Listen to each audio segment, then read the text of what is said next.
Welcome to another episode of Perfect Hot Podcast. Today we have Ilya Mans. You say correctly your name? Yes, it is. Joining us. Well, she's going to tell you more about her, but she joined the project a couple of months ago to be there with the kids and help them and work with them. So yeah, we just wanted to start introducing our team a bit more depth.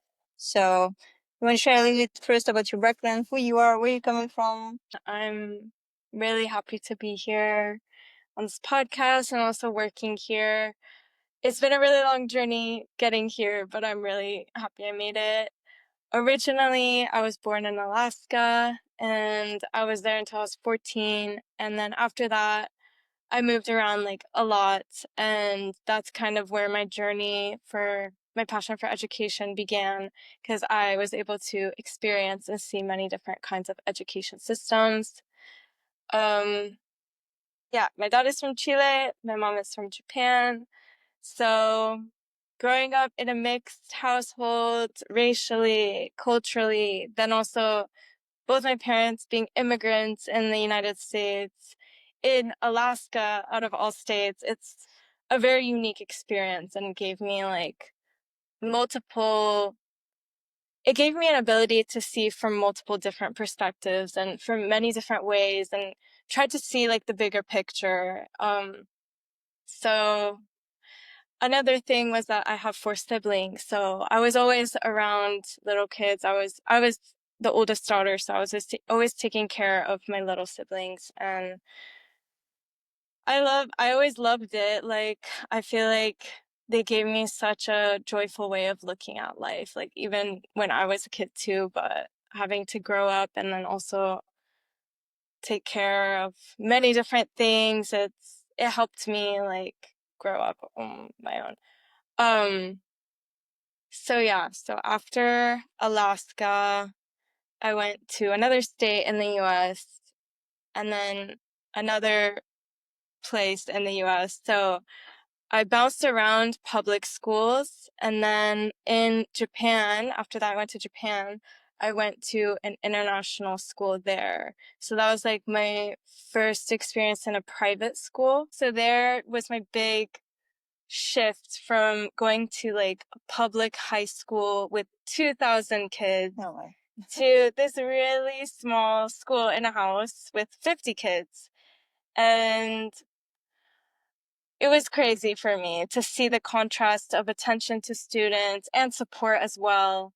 Like, I mean, it's great to have support as a student and as a kid, emotionally, not just academically. So here I saw this added component of emotional support, which I never really had in public schooling before. Yeah, with the ratios in public school, it's not even No. possible, even if they want to. It's Yes, not possible. yes. That's like a very real struggle. Like being in a class with 20 kids, it's impossible. 20 to 30, yeah, you can really want it, but I think that's what causes a lot of burnout with teachers in the public school system. It's really hard. So yeah, and then I went to university in New York, and I was studying international studies and education, and my passion for education just grew. I was studying for a credential in early childhood education in New York, and specifically for literacy learning. So I was having online tutoring sessions because of COVID. Everything was online. It used to be in person, but it started online. Online tutoring sessions once or twice a week with students that were aged around 7 to 8 years old. And that continued for most of my university. I spent some time in Chile studying as well for like half a year, and then graduated in 2023. So that's like 3 years ago. And then I became a proper teacher, but it's like there's so many different ways to be a teacher. But my first job after graduation was an art teacher. and I was working with kindergarten, which is ages 5 to 6. So that was the youngest age group that I had worked with, like in a formal classroom setting, which that age should not be put in like a cube and be expected to sit down in a chair. Like they are still figuring out where the bathroom is, how to put on their jacket. There's so many things that need to happen, and yeah. I also actually, I just remembered in college, I think my first, like, because since I was like 14, I was taking on different like personal tutoring jobs for people in my neighborhood and stuff like that. But then in college, like the first internship actual job that I got teaching was for the International Rescue Committee. And it was for a summer program for kids of displaced communities. So it would be a lot of kids or kids not just from parents that had just moved to the US, but just kids that had come to the US maybe by themselves. And they could have arrived a week before the camp started or like a year before. So that was the criteria, it's just at least a year before the camp. So some of them were just extremely new to New York City. It was a really big change. Obviously, a lot of emotional turmoil being an immigrant in the US and trying to adjust. So that summer camp was to help them adjust to the public school system in New York City and try and simulate what a typical school day would be like. So like you have your morning homeroom, and then you have this subject, and then this subject, and then lunch, and then this subject, and then every Friday we would also go on field trips. But I think it was really cool because a big part of it too was community building and realizing that it is hard, recognizing like for them, it is going to be a hard adjustment, and that's okay. And we're here for you. And this camp is to help you find a community in that. So I really, really appreciated that. I saw them as a whole person and not just a student, because it's like they're also a kid and they're not just a student. Yes. So then after the art teacher, then I got into outdoor education because I think with the art teacher job, I love art, but I realized like there's a lot of faults in the public school system that I struggled a lot with. Like I was burning out. There were so many rules I had to enforce that I didn't agree with, that I just felt so frustrated about. But it was like the kids would be like, why can't, why? And I would be like, I don't know. Like I have to, it's my job. Yeah. And like, I don't even know like why. But then there's also rules that are there for safety just simply because there's not enough adults to supervise. Like, for example, the kids really wanted to climb trees, and I loved to climb trees growing up. Like that, growing up in Alaska, I was always outside and always climbing trees. But then there's like 100 students on the playground and like 10 adults, maybe 8 less.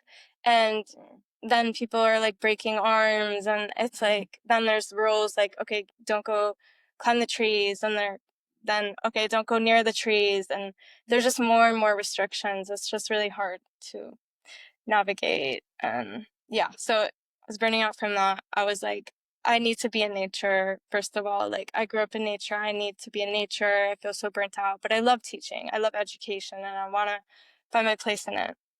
So then I moved to California and then started teaching outdoors. I was leading hikes, teaching different science lessons. I also did like some theater activities in the night. A lot about the agriculture in California. So like wildfire lessons, survival, outdoor orientation. And then we also had a challenge course where they had to climb this 50-foot tower. I don't know how many meters that is, but super, super tall tower. Like half, I think, like 20-25 meters. Yeah, something, yes, something nice. Huge. I also had to learn how to belay for that. Okay, so yeah, that was a whole experience. That was really cool. But there were also problems there. There was also burnout. It's like there was a lot to take care of. But I think like the best part of that was seeing how important nature was for kids. Like seeing how much kids benefit from being outside and having freedom outside, because although there was problems with the organization I was working with, yeah, and just like management and stuff, like I think the concept is so beautiful, and I was a lot happier with the freedom that the kids had, and also I had, where I had to teach this and this and this, but I had complete freedom over how and when during the span of days that students were there. So you have much more flexibility. Yes. To do your own thing. And, yeah. Yes, and also just integrate the group how I want. Maybe I don't want to always be like the authority leader saying no. Like I can completely leave it up to the group, and like that's something I am grateful for. The management was totally fine with that. And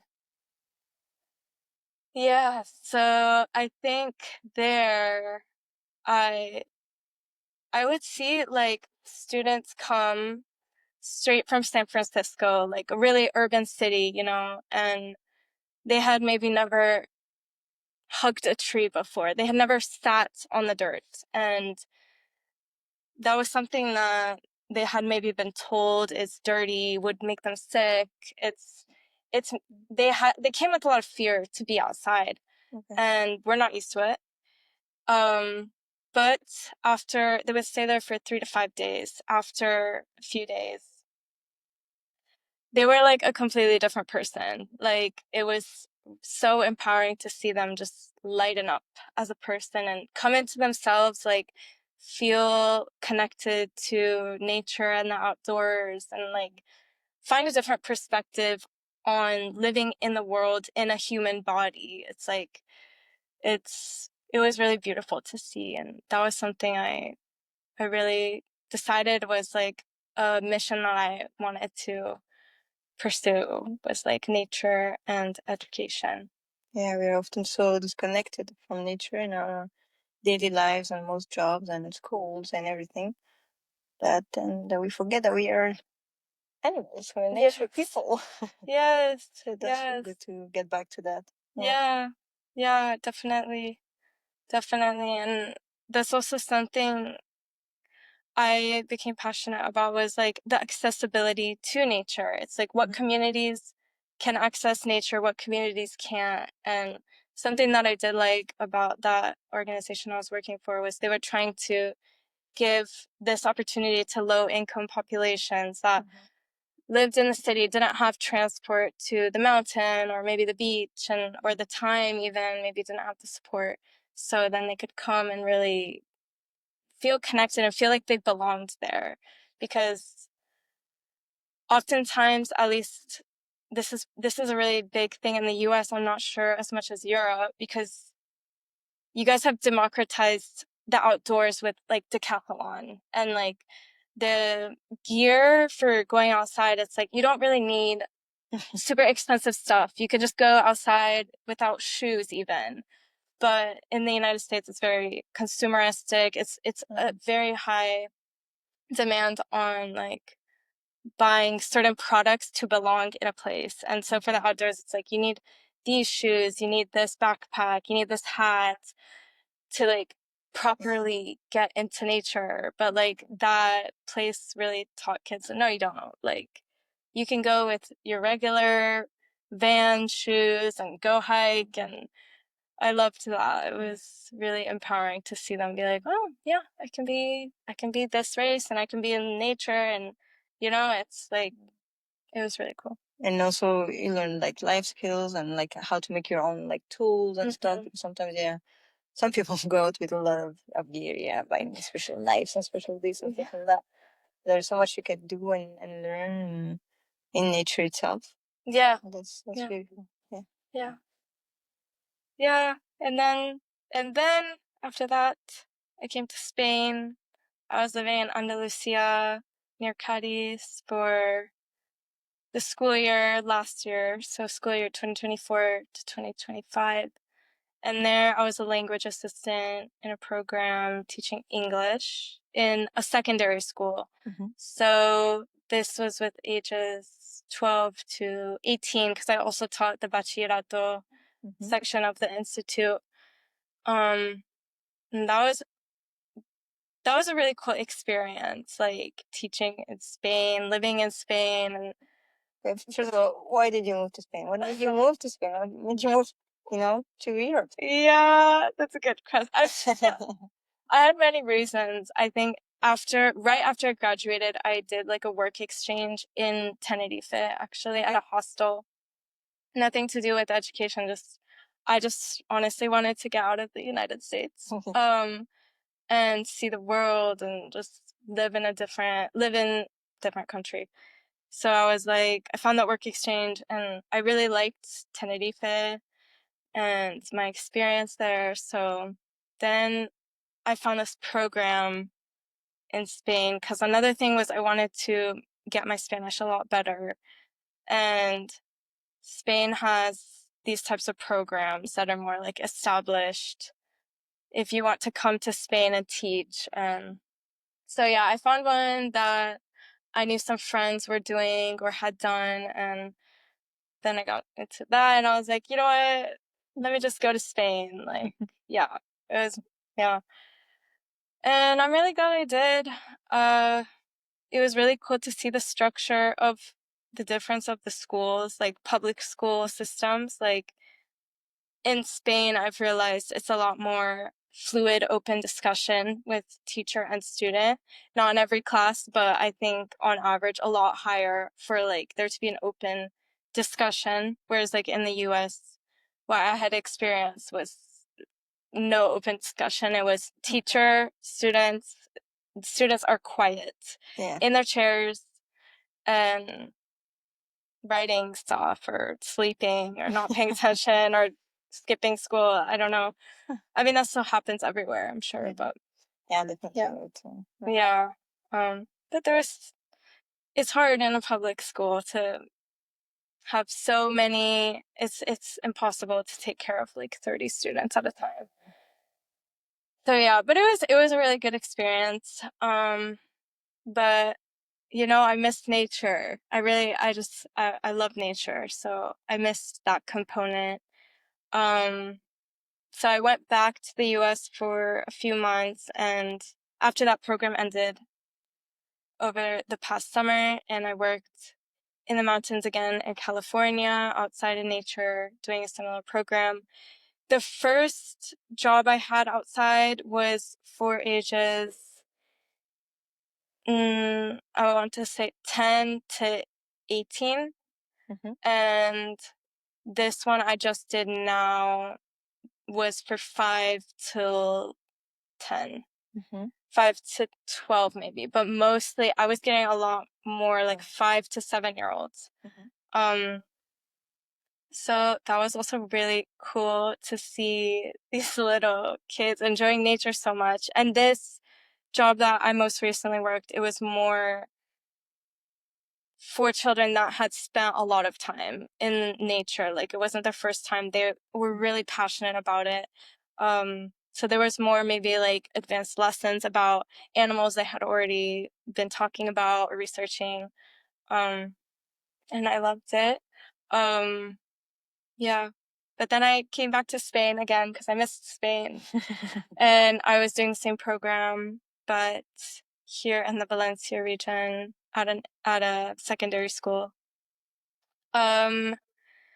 But then it's the burnout of working in a public school system that got to me, and I knew I wanted to work in like alternative education. I had done a little bit of Waldorf as a kid, like a Waldorf daycare when I was like 4 or 5.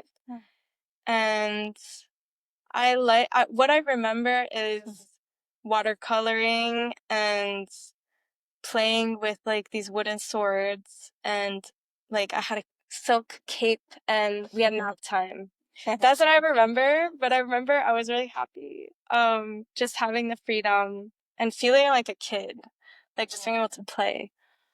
So yeah, I remember feeling like in the back of my head, it was always like alternative education. But I just hadn't really found the chance, I guess.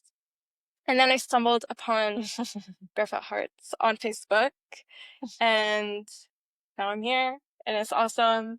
I think it's I was familiar with Montessori and Waldorf, and then here it's democratic education. Of course, so that was completely new to me. But I've really enjoyed learning more about it and experiencing it, and also like just I feel like I've been able to work through my own biases just by being in this kind of environment, like my own inner child. Like I can re-nurture that and like re-teach myself stuff just being in this place. Yeah, that's really good. Yeah, definitely we need to be ourselves, like well and happy and good to be able to provide anything to others and kids, especially.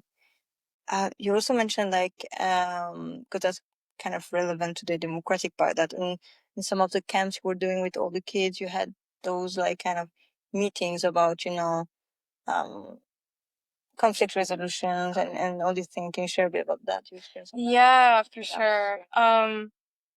Yes.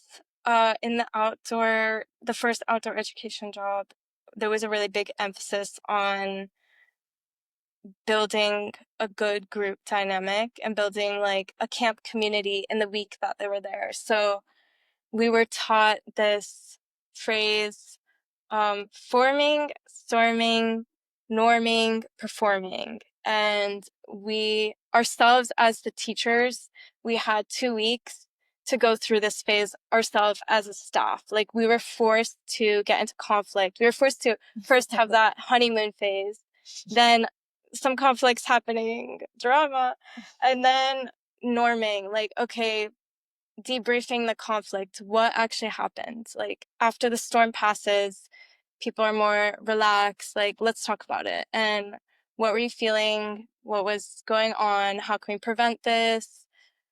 What are ways that we can all feel better moving forward? And really just verbalizing our thoughts, emotions. And then the next stage is really up to the group, up to individuals, is performing those norms. So it's saying, can we uphold those things that we discussed? And can we hold ourselves accountable to make everyone and ourselves feel good in this space? So it was really cool that that organization like made us go through that, and weren't even really telling us like, okay, like now this will trigger conflict, because they knew like, okay, now this activity will probably trigger some conflict. And then this activity is to, come back together, talk about it. And then this activity is to see, can we actually do that? Can we actually uphold our words? And then it's like, once we learned that and we learned it through experience, it's like, okay, now we can really lead this or facilitate it when it comes to the kids. And yes, there's a lot of things that the kids go through when they're in a new environment. It's like they get on a bus, then they arrive in this camp, and they don't know anything they've never been there, nothing's familiar. All they know is like some kids from their school are there. Yeah. Maybe they don't even have friends there. So maybe they didn't come with friends, or maybe they have all their friends there. So there's many different dynamics. Maybe the teachers split up friends when they made the groups. Maybe the teachers put all the friends together. There's many dynamics that happen. So of course, the first few hours, it's like we're getting to know each other. Yeah, your name's this, it's fun. And then conflict, of course. Someone's getting behind, or someone's being mean, or stuff is being said, or even like we were given these initiative activities to maybe make a group form a bond. So if we see like everyone's just kind of staying like in a superficial level with each other, maybe we can do an activity that would make them fall a little bit and catch each help. It's like an opportunity when someone falls, you can catch them. And the most popular one that I was careful after a few crying tears moments was one called helium hoop. You have a hula hoop, but you can also do it with a stick, but the best is with hula hoop.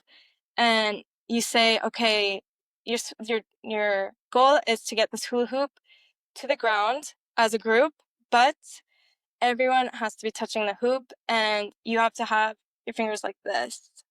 So everyone has their fingers like this on the hoop, and you put the hoop.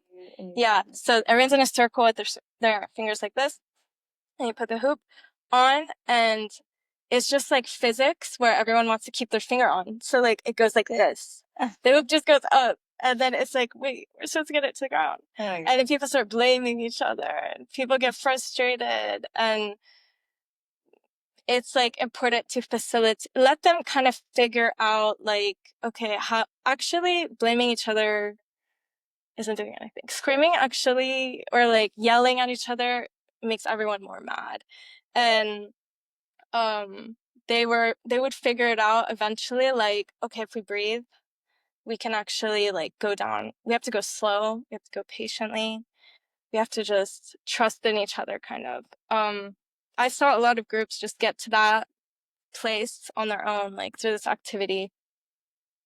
So that was really cool. There were times if it was getting really out of hand, I'll say, okay, put two fingers up like this, and it makes it a little bit easier to go down, if they need that facilitation. But yeah, I mean, it was really cool to see like this bond that formed through like some activities that I did. If they were having too many conflicts, there were more lighter activities to help them just feel more like a team, like us against the teacher. Like there was a game where I would put like a doll behind me, and it was their job to like take the doll without me noticing, kind of. So like they had to work together completely. There were more rules to the game, but yeah, there was a lot of different activities that I was able to try out, and the staff also tried out on the new teachers as well that I thought were interesting there. And it also helped me in my own like personal life. Like, yeah, conflict is going to happen, and like it's just about like navigating that conflict and also navigating afterwards. Like, yeah. I think that's a pretty important life skill. Yeah. Yeah. And having them and you as a team, I think that's cool that you also had to do it as a team, not just a kid. That's amazing. But I think it's so important to have to go through those hard moments and those struggles without immediately someone solving them. To then be able to like think and like develop critical thinking and empathy as well, understanding, talking, and finding solutions together. And that's in general something we want to do as well. All the time with the kids, like when they have fights or something, instead of just being the judge, like, oh, you did that, and you have to do like this. And it's more like, okay, guys, what do we do now? You both want the same toy, Okay, what's the solution? Let them get to the point. Let them, and that's it's much more benefit to them than to just guide them and tell them what to do. There's no point in that. And I think the for themselves as well, the feeling of having, being able to work that out and reconnect and know, oh, I can also figure it out. Not every conflict is a bad thing. It happens, and it's okay, and we can find solutions, and we can make it work. It's nothing. Yeah, I really agree with that. And I think like just working here over the past few months, I've seen like times where I might have before jumped in and been like, oh, let me help you guys. Having this kind of structure where I'm not supposed to do that. I'm not really there to be the judge and help them unless they really need it or they're asking. I've seen that like a lot of conflict just resolves, like the kids don't take it as seriously as I might think. Like I might like feel like, oh no, like they're gonna freak out. Yeah. What They're gonna take it personally. yeah, like this is really gonna hurt them. Yeah. And they're just okay. Like they're like, and then just forget about it. And I'm like, wow, it would have definitely been worse if like an adult came and like kind of irritated the wound. It's like, oh, yeah, it can stress it out. can make it worse, and also just make them feel like they always need help. That's the problem. Is not just in conflict, like everything. Like, oh, I cannot put my shoes. Help me. If we always do it, then it's like Sure. I cannot do it myself. I always need help. They also need to struggle to get that to that point, or when they're trying to. It's hard not to intervene sometimes. But if you especially kids that have not been used to that, like getting all the help all the time, they won't even ask you. So one rule I do with my own kids, like and in general, is that like as long as they don't ask for help, first of all, don't intervene at all. You see him like trying to pour water in his struggling, trying to open, and he's getting upset, and he still don't do anything because he didn't ask for your help. So he wants to figure that out by himself, and in that moment, sometimes he will, and sometimes some points like help me. And then you can see, oh, let's try to do it together, or how do you want my help? Like, do you want me to do that and you do that? It's also not just okay. I'm the big adult. I know how to do it here, and really getting them to know that they're also able to do it, and it's normal to fail. It's normal to not manage to do it. That's how you learn. Or like learning bike, something like that. You're gonna fall, you're gonna hurt yourself, but there's no other way to learn. For sure. So that's and it's really hard for us in general as adults, and also we talk about this a lot, but the difference between the adult view and the children view. So our job is to always try to put us in the children's shoes, like in their view, how they view it, because otherwise we are putting a lot of our own biases, expectation, and things like that, because we see it as our own adult eyes. But most of the time, kids don't. They really live in the moment, and just yes, react to what's in front of them in the moment, but they are not going to think, oh, I did it this way, so now this going to happen, or he said that, so he's never going to, be my friend anymore. They don't think like that. We think like that, like, oh, if I would say this to someone, I would, hurt that person so much. That person would never talk to me again, because most adults have not been taught any kind of conflict resolution skills or critical thinking, things like that. We've not been taught that, so it's really hard, and that's where it's hard, but we need to, as adults, trying to not put our own views on that, and really try to see, okay, it hurts me to see that child, for example, not wanting to play with that child in that moment, but you intervening in that moment with your views doesn't make it better.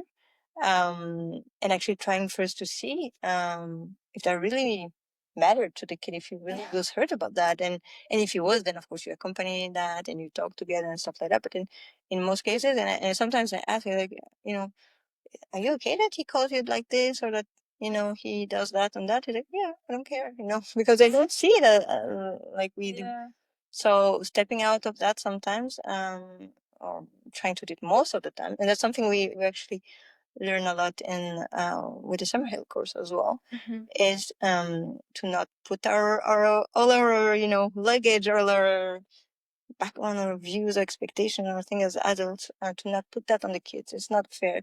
They're their own person. They're living their own experience. So instead of imagining or judging that we think they might be hurt, or we think they are mean because they did that, no, it's really they have their own reasons and their own thinking behind it, their own emotions behind it, and also kids are very like authentic.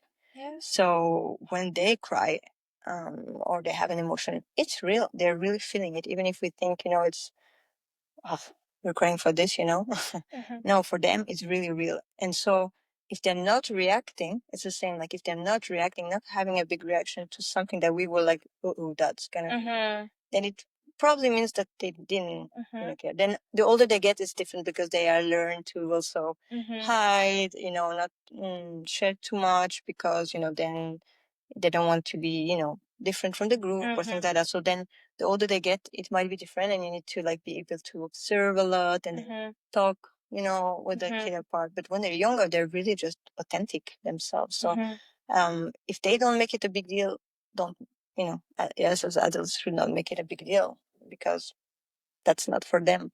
So we should leave our own things parts. I think that's important. Yeah, for sure. I remember like having similar conversation to you like earlier when I started working here. And yeah, I remember feeling like, oh no, like if no one intervenes, like, or if someone's being mean to this person, it's like, how will they learn like to be nice? Because even like with the sharing thing, it's like if they aren't told like, oh, sharing is caring. Like, will they be caring? It's like all the parents everyone wants their kid or family to be nice, and like everyone wants an extension, like, yeah, everyone wants to be around like nice people, at least I do. So yeah, and I remember you saying like they learn through experience, like they learn like if they're not sharing, like, and then like not sharing is like gonna like cause this other thing to happen, then like, oh, maybe like it would be nice to share, but then natural natural consequences. Exactly. And in general about morals, that's another thing we learn in the course, is that we should not put any kind of morals on the kids or teach any kind of morals, because that's something you want them to grow in it themselves. Like empathy, you cannot teach empathy. You want, because like, oh, you hurt, go and say, I'm sorry. They will do it, but that doesn't mean anything. That doesn't mean they really felt that the other kids was sad and it made him hurt, and that it was not a genuine sorry excuse. So that's not what you want. Doesn't serve at all. That's making us as adults feel good, because, oh, okay, the other mom or dad saw that he said sorry, I feel good because my son or my daughter said sorry. But it doesn't help do anything for the kids, and it's on the contrary. They're like, I don't they don't want to do that, so they're just forced to do that, so it makes it even worse. So we all have like morals and things that we would love, or values that we want to share with our kids. But the best way to do that is just by example. You have to live by the example. Yes. Because you can talk as much as you want with kids. They're not gonna do what you say. They're gonna do what you do. Yeah. So if you tell them you have to be nice, or don't shout, but you are shouting sometimes on them or on others, they'll not do what you say. Yeah. Exactly what you're doing, and they're really good at that, especially like your own kids, at finding your own weak spots and doing exactly that. And so you have to be consistent.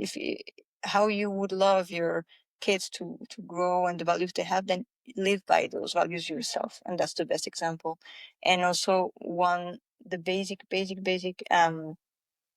uh, thinking or thought that is really important in the democratic philosophy, is that it all comes from that, is the trusting 100% in the kids, believing all kids are good, inherently good, always, always, always. And then as they evolve because of their environment, because of things, that can shift. But they're all inherently good.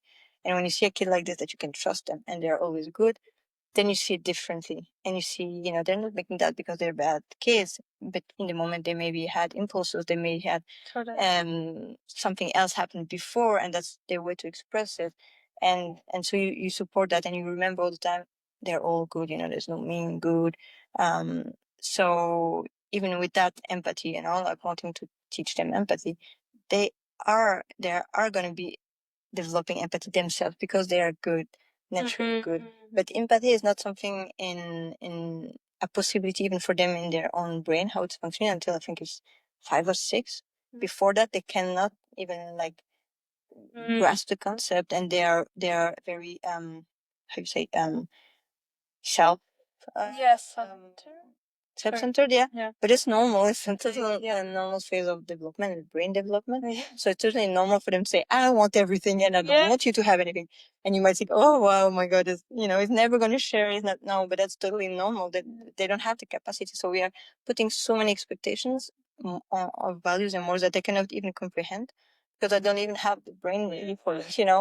So it's just like being patient, being an example, and you can also accompany that in a way, like again, natural consequences, and then you can also talk about that. You saw what happened when you did that. This happened, but not judging, not like shaming, all these things, because usually kids already feel very inside very deeply about things that happen, and the more sensitive they are, the worse, because they will always think badly about themselves instead of others. So they will more quickly say, oh, I made him cry. I feel very bad for it. I'm a bad person, instead of saying, that kid did that, so I had the right to do that. And that leads to a lot of, struggles with self-esteem and things like that, especially if you don't express it or accompany. Yeah. So again, that's another big role for adults, is to really try as much as we can to not shame in any way, not just even, it can be very little things, but just little remarks, or you see he's crying now because of what you did. That enough in a very sensitive child. That can be enough in a sensitive child to make him feel horrible about himself, and he won't necessarily share it. So it's a lot of things like that, but just in general, like reminding us that we can trust children, that they're good, and being as the example, and letting them solve things, and just accompany that without solving it ourselves, and trying to not put any expectations and morals and things like that on them. It's hard for us as adults, but that's our job. It's hard for us, but that's what the kids deserve. Yeah, I definitely agree, and I can really connect that to, like, I think one of my big passions that I've gained throughout the years was empowering the youth. Like, I think a lot of my experience, at least in the US, was with marginalized communities, maybe like low income or like racially profiled or targeted, and seeing how much labels can affect people. Like, they're bad, they're aggressive, they're poor, they're not smart. It's like that can really, really affect you. And I always said, like, to my students, like, I don't, with me, like, there's a clean slate. Like, I don't care what was said about you before. Like, that's not going to affect how I see you. That's not going to affect, like, what I think about you. And, like, I think that's why I saw such a big shift with, like, students that came to the nature camp. Like, they felt like, okay, wait, now I can just, like, be on this clean slate. I can just be in the trees and, like, relax. Like, Ilya's not gonna judge me, or she's not gonna think I'm bad just because I want to go explore, like, run and, like, scream even. And yeah, so I think I really agree with that, and I think, like, it's so important to be an empowering figure and believe the best. Like, always assume the best. Exactly. Always assume the best. Because we all went through, like, a testing phase, even with boundaries. Like, that's normal. You need to test the boundaries and have, like, a rebellious phase. At least I know I did. And so I do feel like I can really connect with, like, different students in, like, rebellious phases. Like, I always got along well with those kids in, like, the class that were maybe struggling or maybe mislabeled or misunderstood. It's like, they just... And I mean, there's a lot of behind bad behavior. There's always like something, Yes, definitely. bring something. So that's just a way to express and protect themselves, So especially older kids, younger kids, like bad behavior is more impulses and just their brain not being ready, and them also copying things they see. So you treat it differently, but yes, the same.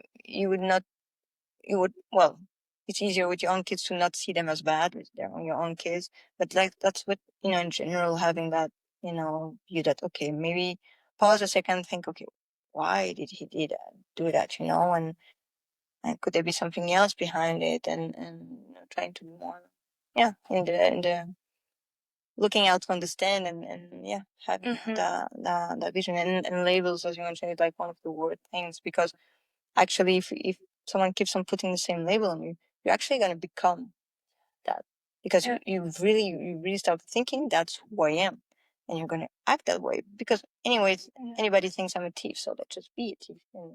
Exactly. So that has a lot of influence about how you view yourself, and that's one of the word things, labels. Okay, so those days out of the door. Yeah.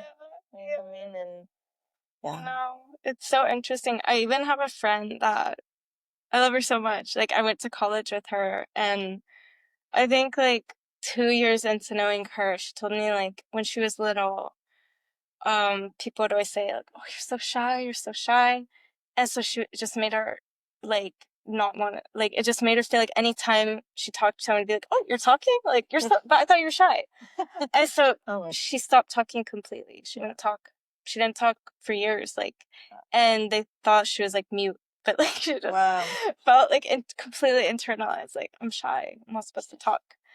And then, I mean, like therapy, and she's completely and fine. the longer they Normal get now. exposed to those Yeah. labels, the more it's something they really, like you say, internalize and shape their brain and how they function and see themselves. Yeah. So wow. That's Yeah, crazy. it is. But that's also the thing, that it's like everyone's like humans are malleable. Like, we can grow and adapt and change so fast. Like, with the love and support, it's like people can overcome a lot. Yeah. Earlier you mentioned role models. Like, role models are a really important way for kids to learn and grow. And that's something that I was wanting to bring up. And I've mentioned throughout this talk, was like nature and like my passion for nature. And I see it as really connected to that. Like, I see nature and the earth as a role model, like actually the perfect role model for humans, like just the perfect. It's like, if you think about what the earth and nature is modeling, it's like so much creativity, like everything that comes out of the earth, it's so intricate and detailed and colorful and creative and imperfect but perfect. It's like there's no shame. It's just growing things, creating things. It's so kind. It gives us so much, kind, generous, and like I just feel like it gives so many characteristics that for kids to spend time in nature, you can learn a lot. And like, for me, growing up in Alaska, that's something I'm grateful for. Is I was always outside, always didn't grow up with TV. Like, I had my bike and I had my yard, and I would go camping, and like I feel like I learned a lot, like through nature, about like characteristics and like just love, like being able to love. And yeah, that's definitely a topic I wanted to get into, because I know you're very passionate about nature, and also in general, like linking that to education, the importance of nature in general in our lives, but also education, because if you think about the fact that kids almost spend most time in school than at their home, and then mostly home, they're also not necessarily going to nature. Maybe the weekends here and there, then kids are mostly not in nature, and then sometimes in nature. But has been so much research as well on that, that shows the importance of nature on, of course, physical health, well-being in general, happiness, and those are the basis for you to be able to do anything else. Like, if you're not happy, or if you're not healthy, you won't even have the force, or the energy to be able to learn or do anything. So like, it's like the basis requirements is to feel good, to feel happy, to feel loved, to feel safe, and then you can, do more, learn things. And so nature brings like a good feeling about you, and the place is, has a big impact on stress levels, has been proved to improve cognitive, how you function cognitively, emotionally, and then also in general, it just has been proved that you get better at math, you get better in a lot of academics. You get better in general at feeling your body, moving your body, knowing your own limits. You develop like social skills as well, emotional intelligence. There's so much, and it really has been proved that even like just having a little herb garden, or a little garden that you take care for is already making such a drastic improvement on your life. But of course, if you can be even better than that, be in nature, in forest, being all day out, not even mentioning the sun and the fresh air and things like that. So it's just like a general, it all makes it just much better. And we were talking about that before, but not just for the kids, for the teachers or the team or the adults in there as well. You feel much less stress. You see kids and you can see the change in kids. You can feel them more happy, so you're more happy as well. It give just doing any kind of job or work or even something hard, but doing it in a nice environment where it's more relaxed, where it's quiet, where it's you can see the beautiful flowers, hear the birds. It just makes a total difference. So I want to hear about that a bit more about you, like how, well, you already shared a little bit, but like how you saw the difference in kids, between the classroom and nature outdoor classes you did, and in general, what do you think about that? Yeah. So many things. First, I think adding on to what you said, like how it affects the teachers and overall the students and just class, like the environment of learning, because like the teacher's vibe or mood affects that a lot. So I think what I've realized as a really big difference, like that adds to my stress, is the time, like in timing and stuff like that. So like in a classroom, it's like I'm always like, okay, this is going to take 10 minutes and this 5 minutes. And it's like, I want to time things. And I'm always like, oh, we only have 10 minutes. How did it go? Like, oh, 5 minutes left. And then it's like, and it feels like you're always running after, like, trying to, like, catch something. But then here outside in nature, it's like, okay, the clock is the sun and, like, how your body feels. When you're hungry, okay, maybe, okay, I think lunchtime, yeah. And it's like, you feel more like, you feel just so much more relaxed. Like, you feel like you are an autonomous person and time is not controlling you. Like, you can freely move and teach and relax and, like, care for the people around you with this type of environment, like outside. For how it affects students, I see, like, especially now with the younger generations in, like, most Western cultures, is like the use of technology. And like, I see it so much, like how much it has affected, like the complete free use of technology. So the kids in my public school, I've talked to them about it, but asked, like, how much time do you spend on your phone? Or, oh, my screen time's like 6 hours, maybe, like max 8 hours a day. Like a day. Yes, a day. And they know they're smart. They know it's not good, but it's a complete addiction. Yeah. And it's like with addiction, it's like you can completely know it's not good for you, but So do it. yeah, you're gonna go back to it.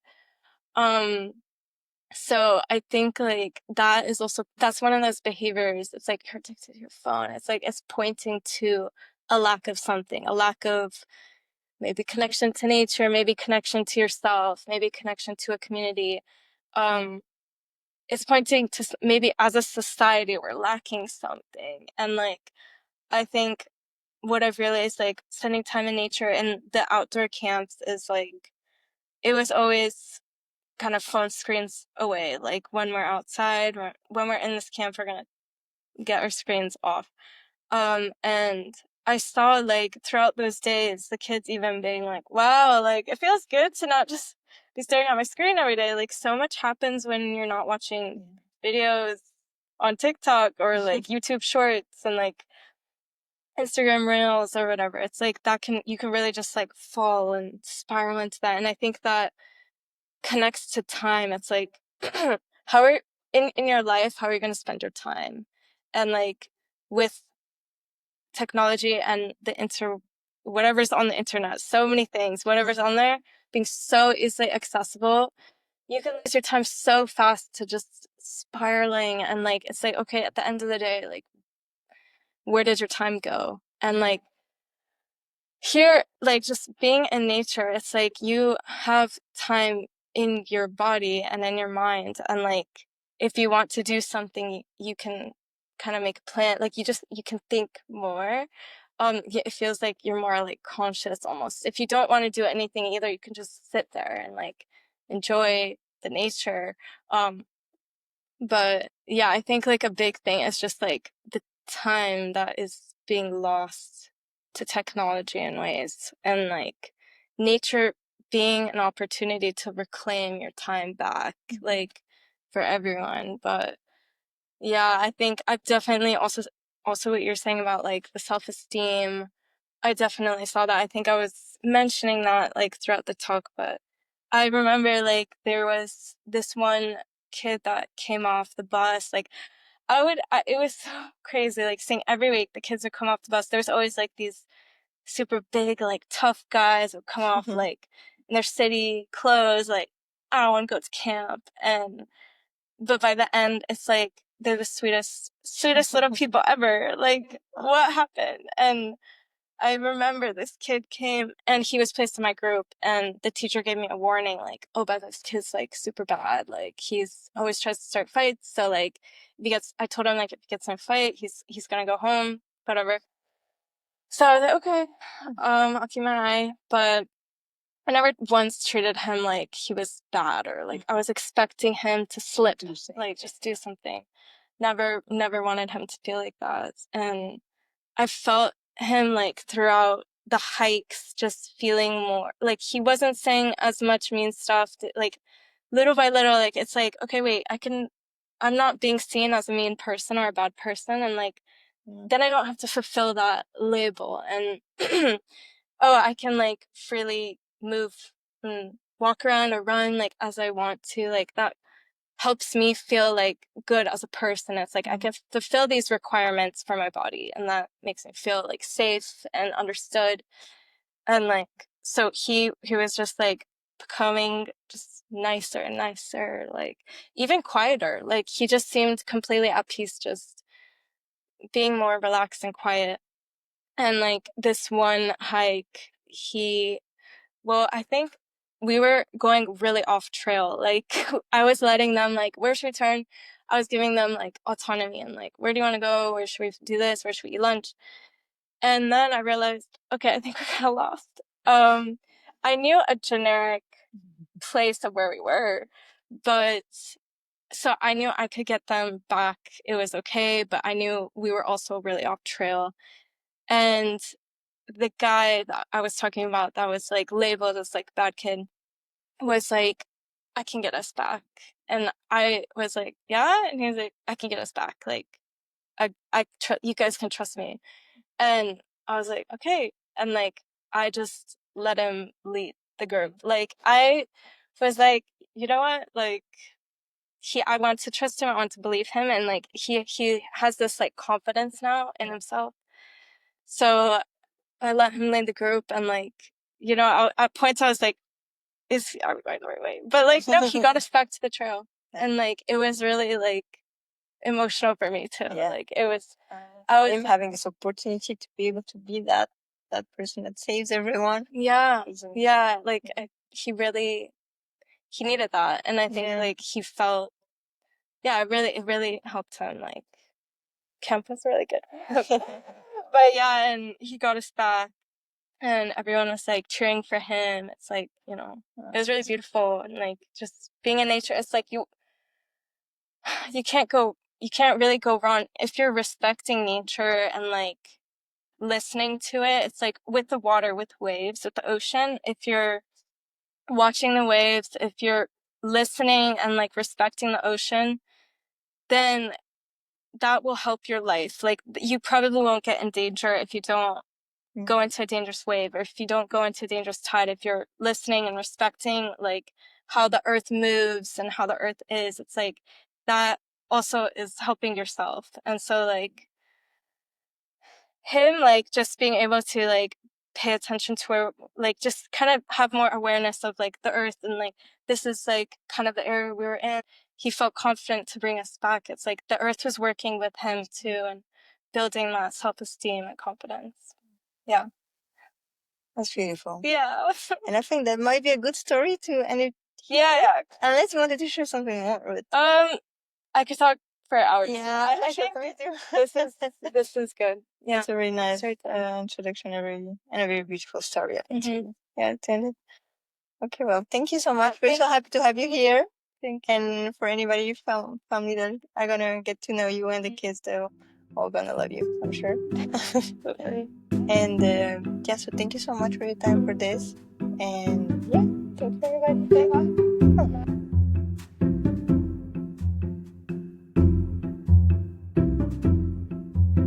Do do do do do do do do do.